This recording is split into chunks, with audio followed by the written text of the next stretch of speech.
बोला हवा में ताशों का महल नहीं बनता और रोने से बिगड़ा मुकद्दर नहीं बनता। दुनिया जीतने का हौसला रख मेरे दोस्त, एक जीत से कोई सिकंदर नहीं बनता। नमस्कार प्यारे बच्चों साथियों, देखो अपडेट छोटी छोटी 2-3 अपडेट है, ठीक है। क्योंकि मैंने आपको पहले ही बताया था मैं दिल्ली वीडियो नहीं बनाऊंगा, क्योंकि कल मैंने कोई वीडियो नहीं बनाई। यानी कि कोई विशेष जब मुझे लगेगी कि इसमें कुछ तथ्य है या इसमें कुछ भाई सच्चाई है, सही जानकारी है, तो ही मैं वीडियो बनाऊंगा, ठीक है। तो एक तो सभी को से मेरा निवेदन है कि जो नए बच्चे हैं, जो तैयारी करने वाले हैं सीईटी की या एस्टेट की, तो कल से हमारी 6 दिन की छुट्टियां हैं। लगातार हम डेली एक सब्जेक्ट की मैराथन बनाएंगे कंप्लीट, लगभग मैथ की, रीजनिंग की, हिंदी की, इंग्लिश की, जो भी हरियाणा जीके की। तो फ्री ऑफ कॉस्ट हमारी ऑनलाइन क्लास रहेगी, कोई चार्ज नहीं है और बहुत अच्छी क्लासें रहेंगी। तो सभी साथी सादर आमंत्रित हैं। इस वीडियो को ज़्यादा से ज़्यादा आपको शेयर करनी है, अपने साथियों को भेजनी है। यदि क्लास अच्छी लगेगी तो उनके लिए वेल एंड गुड रहेगा, ठीक है ना। अच्छी लगेगी तो फिर कोई किसी प्रकार का कोई फोर्स नहीं है। अब हम बात करते हैं, देखो सबसे पहले जब बात करेंगे हम जेबीटी 2056 जो मेवात कैडर का जो बच्चे रिजल्ट का और डॉक्यूमेंट्स वेरिफिकेशन लिस्ट का इंतजार कर रहे हैं। तो देखो इसमें कई ऐसे भी बच्चे हैं, कई ऐसे भी साथी हैं जो बड़े तनाव में हैं। तो जब जो डेट दी जाती है, यदि उसके अकॉर्डिंग रिजल्ट नहीं आता है तो कहीं कहीं कमेंट्स में अपनी भड़ास निकालते हैं। तो उनको वो जायज़ भी है, क्योंकि नो डाउट कोई भी हो, चाहे आप मैं कोई भी हो चाहिए, क्योंकि रियली इसमें मैंने आपको बताया था कि भाई जेबीटी में किसी प्रकार का कोई व्यवधान ही नहीं होना चाहिए, कोई केसेस नहीं, कोई किसी प्रकार का मामला नहीं, केवल भाई रिजल्ट निकालें, डॉक्यूमेंट्स वेरिफिकेशन की लिस्ट, ठीक है। तो मेरे ख्याल से ये बात थी 24 मार्च के लगभग की, 24 की थी, 25 मार्च की थी। बच्चे जब माननीय चेयरमैन साहब से मिलने गए थे तो उन्होंने स्पेशल उनको आश्वस्त भी किया था, कमिटमेंट किया था कि भाई आपका जो रिजल्ट है बिल्कुल तैयार है, आपका रिजल्ट लगभग फ्राइडे तक शायद फ्राइडे या सैटरडे तक आपका रिजल्ट आ जाएगा, ठीक है।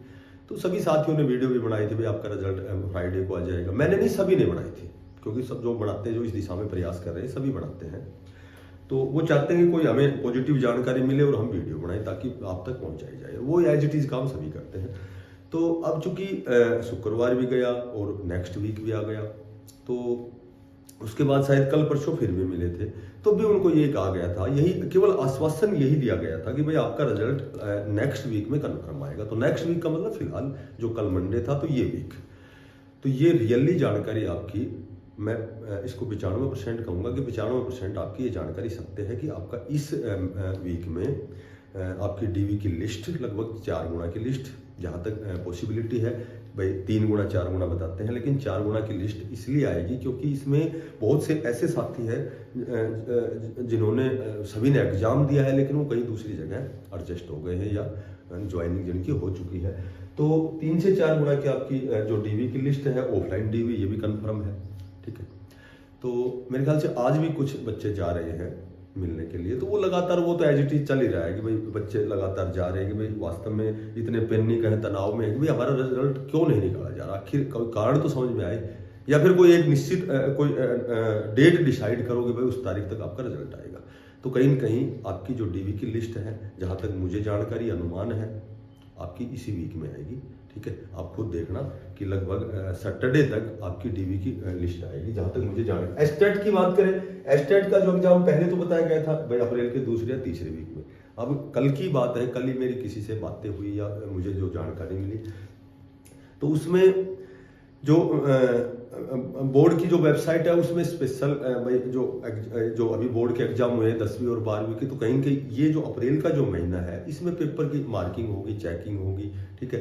तो वो ऑफलाइन चेकिंग होगी, तो उसमें थोड़ा सा समय लगेगा, व्यस्ततम समय है, क्योंकि वो बैठक भी हुई थी, प्रेस कॉन्फ्रेंस भी हुई थी चेयरमैन साहब से। तो उन्होंने कहा था कि भाई हम एस्टेट के लिए बार बार मीटिंग ले रहे हैं, बैठक कर रहे हैं, हम डेट निर्धारित कर रहे हैं। तो वो कहीं कहीं डेट अभी तक निर्धारित नहीं हुई है, लेकिन अप्रैल में संभवतः आपका एस्टेट नहीं होगा। आपका जो एस्टेट है, जहाँ तक मुझे जानकारी मिली, आपका एस्टेट मई के 2nd या 3rd वीक में होगा, क्योंकि इस महीने में जितने बोर्ड के एग्जाम हुए हैं उनकी मार्किंग होनी है, रिजल्ट तैयार करना है, रिजल्ट डिक्लेयर होना है, ठीक है। तो उसके बाद में फिर आपकी जो है बिल्कुल फ्री टाइम रहेगा मई का। तो मई में आपका एस्टेट सेकंड या थर्ड वीक में होगा।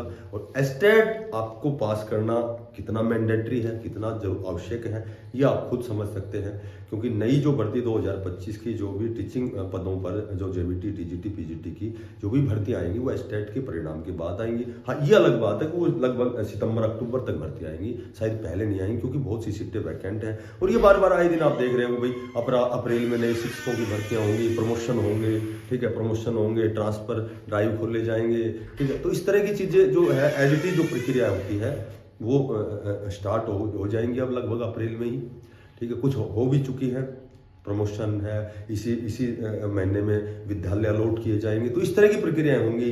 स्टेट का एग्जाम आपका मई में लगभग होगा। मई में आपका रिजल्ट आने के बाद में उसके बाद फिर देखा जाएगा भाई कितने साथी HKRN द्वारा लगाए गए हैं, कितने साथी, कितनी सीटें वैकेंट हैं। और जो न्यू एजुकेशन पॉलिसी के तहत अध्यापकों की जो रिक्वायरमेंट है वो कुछ एक तो HKRN के तहत से भरी जाएंगी, ठीक है, पूर्ति की जाएंगी। उसके बाद फिर आपके नई रिक्रूटमेंट जेबीटी, टीजीटी, पीजीटी के, रेस्ट ऑफ हरियाणा के जेबीटी के, टीजीटी के, पीजीटी के। और एस्टेट अनिवार्य इसलिए है, मैंने आपको बताया था कि एस्टेट में तो HKRN में 10 नंबर मिलते हैं, सभी को पता है। और आगे क्या होगा कि HKRN के जो फॉर्म आएंगे उसमें एस्टेट और सीईटी अनिवार्य कर दिया जाएगा। फॉर्म के लिए जब भी आप पंजीकरण करेंगे, रजिस्ट्रेशन करेंगे, तो उसके लिए बहुत जरूरी होंगे। और अभी फिलहाल HKRN के भी टाइम दिया गया है कि जो हरियाणा कौशल रोजगार निगम है, इसी वीक में आपके टीजीटी, पीजीटी, जेबीटी के जो शॉर्टलिस्ट के मैसेज, ऑफर लेटर, ज्वाइनिंग प्रक्रिया लगभग इसी वीक का समय दिया गया है। तो वो भी संभवतः आपको देखने को मिलेगा। तो आज की यही अपडेट थी। तो बोला, ए परिंदे यो जमी पर बैठकर आसमान को क्या देखता है, अपने पंखों को खोल, जमाना सिर्फ उड़ान देखता है। जो साथी नए हैं चैनल को सब्सक्राइब करना, इस वीडियो को ज़्यादा से ज़्यादा शेयर करना, ताकि जो नए बच्चे हैं मैक्सिमम उस टाइम को यूटिलाइज कर सकें, इस समय का सदुपयोग कर सकें। कल से लगातार 6 दिन हमारी हर सब्जेक्ट की अलग अलग मैराथन है। और मिलते हैं फिर नई अपडेट के साथ, तब तक के लिए बेस्ट ऑफ लक। धन्यवाद। राम राम।